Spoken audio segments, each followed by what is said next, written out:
As a simple man, as somebody from Europe, what you would do with your savings or with your business? Because for sure, in each crisis, there are some winners and losers.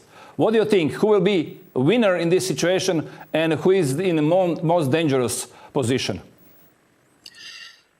The biggest loser is Europe today. They have been losing the capacity of supply of raw materials and commodities coming from Africa. They have been making some kind of face-off with China. They have Russia that has been crushing them on a military point of view with NATO. The level of debt in Europe is absolutely catastrophic, especially when you look at France. It's just terrible and very, very risky now. What we're seeing here is that the European Commission that decided, in fact, to go at war with Russia when they don't have any means for it, on the capacity point of view, on the production point of view, on the workforce point of view, or so on. But what I am suspecting is that they want to leverage this famous 850 billion funding, in fact, to fill the gigantic holes that they have been digging within the different countries, meaning Germany and France, and to fill the debt. So basically, this is a sort of hidden confiscations of saving of European population. What I would do, running away from the Eurozone, period. There is no other opportunity. And on top of it, because Christine Lagarde wants to set up the CBDC, meaning she wants to control the way that people are going to use their own wallet. This is unacceptable. And actually, we are working with different groups to make sure that she wouldn't be able, in fact, to roll out this stuff. Don't forget what Trump was saying. The numeric dollar, the digital dollar, it's out of question, because this is putting a control on the way that people are living. And we in Europe to do exactly the same thing. We need to make sure that the European Commission will not, and the EBC will not be able, in fact, to implement this currency, because this is like handcuff on our wrist. Well, I had some interviews, not some, many of them, concerning central bank digital currency. And we were discussing which kind of strategic they can use to push people to take central bank digital currency. And one of scenarios was bankruptcy of banks. That means that people cannot get their deposits, and then central bank can come and offer them option. If you want to save your deposit, turn it in the central bank digital currency.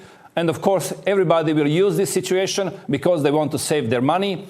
And then they have them. Because if you have everything from the central bank, then you can be completely controlled by the central bank, or your savings, or your taxation, also your spendings.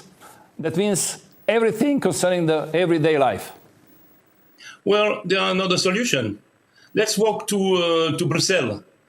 You know, we gather everybody within Europe, and we walk, in fact, there to tell them that their policy is not acceptable.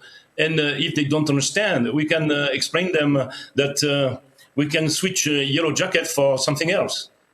It's very simple, you know. There are very few, and we are everybody.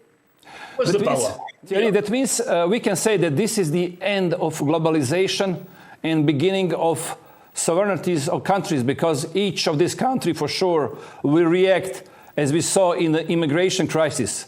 When immigration came, everybody closed the borders. When pandemic came, everybody closed the borders. Now, if this economical crisis came, maybe this will happen the same thing. Well, we should distinguish globalism and globalist. The globalism is about, in fact, to take advantage and to leverage the capacity of each country to produce something that we cannot. Because we cannot produce everything. It's impossible. In such a world where the technology has been exploding, the capacity of innovation and the diversity of the product that has been offered on the market, if we want to replace everything, you imagine, in fact, the countries that we need to have, it would be like 3 billion people countries like in China, actually. And this is their force. Their force is about, in fact, the number of people that are in capacity to produce. So basically, globalization is not something that we can avoid. But the globalism is different. Globalism is about this group of people that has been deciding, in fact, to put together a unique government, in fact, to control the people. And they are putting together the financial mechanism to do it. So this is something that we need to avoid at any cost. And if they are trying to do so, the first protection that we can do is to say to the European Union, we are out. We are out of the European Union, and you can keep, in fact, your digital currency and do whatever you want for the breakfast with it. There will be absolutely no other choice. So globalization in terms of production, nothing to avoid. But the globalism, yes. We need to stop this, and the federalization of Europe through the usage of the digital currency, it's out of question, And Croatians, they need to understand that clearly. This is the biggest danger for the democracy that we are representing and for our freedom.